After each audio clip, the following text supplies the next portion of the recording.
Assalamualaikum warahmatullahi wabarakatuh. Sebelumnya perkenalkan, nama saya Afiq Khairul Jalil. Di sini saya akan mempresentasikan hasil trading saham saya di beberapa emiten.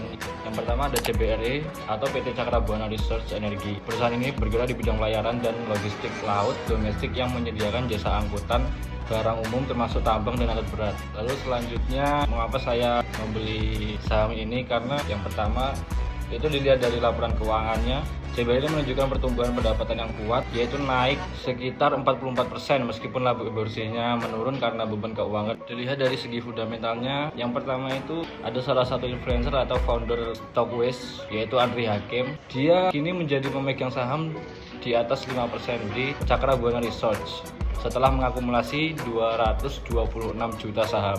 Lalu selanjutnya PT Cakrabuana Research telah membeli kapal hilang senilai 100 juta dolar atau setara dengan 1,6 triliun sejalan dengan penambahan usaha kegiatan lepas pantai.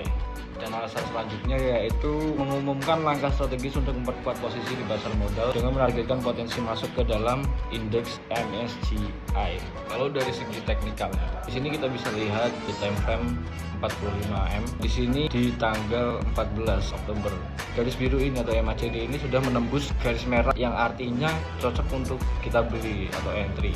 Dimana ini adalah sinyal bullish. Lalu alasan saya menjual saham ini, yang pertama karena harganya sudah turun banget ya. Lalu yang kedua itu ada HRTA atau PT Harta Binata Abadi Tbk yang bergerak di perusahaan manufaktur dan retail perhiasan emas terintegrasi di Indonesia yang memproduksi, mendistribusi dan menjual perhiasan emas melalui jaringan toko serta merek retail sendiri. Alasan saya memilih emiten ini dilihat dari laporan keuangannya. HRTA menunjukkan pertumbuhan yang cukup kuat pada kuartal 1 2025, terutama pada sisi pendapatan dan laba bersih. Lalu dilihat dari segi fundamentalnya, harga emas ini setiap tahun pasti memiliki peningkatan yang signifikan, walaupun beberapa kali sering mengalami penurunan, tapi itu tidak terlalu parah. Alasan selanjutnya, peminat emas itu di Amerika meningkat karena peristiwa kemarin yang sempat viral, yaitu government shutdown atau penutupan sementara pemerintahan AS. Ini membuat investor dan pejabat The Federal Reserve atau The Fed kehilangan pandangan jelas tentang kondisi ekonomi akibat tertundanya rilis data penting, dan pada akhirnya warga di sana itu lebih memilih untuk membeli emas agar mengamankan asetnya. Dan alasan terakhir yaitu dilihat dari newsnya, emiten ini menargetkan pembukaan 100 toko emas baru dan 120 unit gadai hingga akhir tahun 2025 ini. Dan jika dilihat dari segi teknikalnya, di sini pada tanggal 10 Oktober, garis MACD yang biru ini sudah menembus garis merahnya sehingga membentuk tren naik atau bullish. Dan selanjutnya saya membeli emiten dengan kode saham GZCO atau PT Gosco Plantation Tbk. GZCO ini adalah perusahaan yang bergerak dalam pengembangan dan pengoperasian perkebunan kelapa sawit serta pengolahan minyak sawit mentah (CPO). Lalu dilihat dari laporan keuangannya, GZCO ini berhasil mengembalikan kerugian di tahun sebelumnya menuju laba bersih pada tahun 2024 dan kuartal 1 2025. Pertumbuhan pendapatan menunjukkan tren positif. Lalu dilihat dari segi fundamentalnya, emiten ini dirumorkan mengakuisisi oleh perusahaan yang terafiliasi dengan Happy Hapsoro. Lalu alasan lainnya, karena emiten ini bergerak di bidang perkebunan kelapa sawit, kita bisa tahu bahwa kelapa sawit itu salah satu aset yang jangka panjang ya, karena pastinya setiap tahun itu minyak dari kelapa sawit itu pasti selalu dibutuhkan.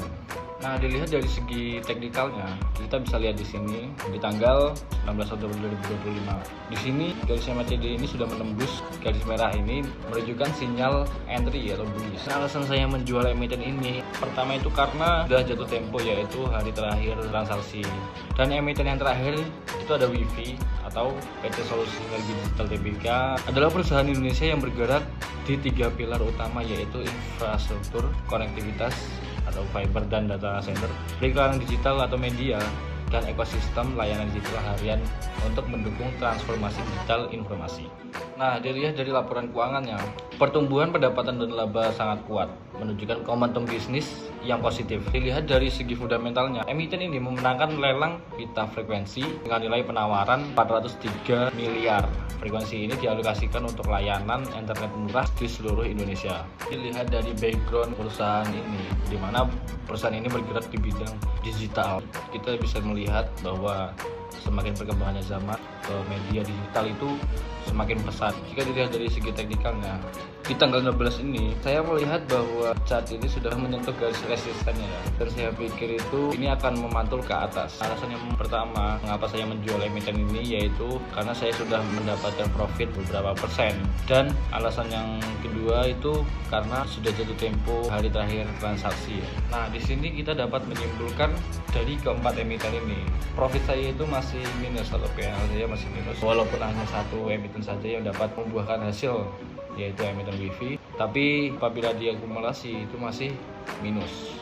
Oke, sampai sini saja presentasi saya terkait trading saham saya di beberapa emiten tadi. Karena saya masih dalam tahap pembelajaran, jadi saya belum mengetahui detail tentang dunia saham. Jadi apabila ada kesalahan dari presentasi yang tadi, mohon dimaafkan. Wabillahi taufiq wal hidayah. Wassalamualaikum warahmatullahi wabarakatuh.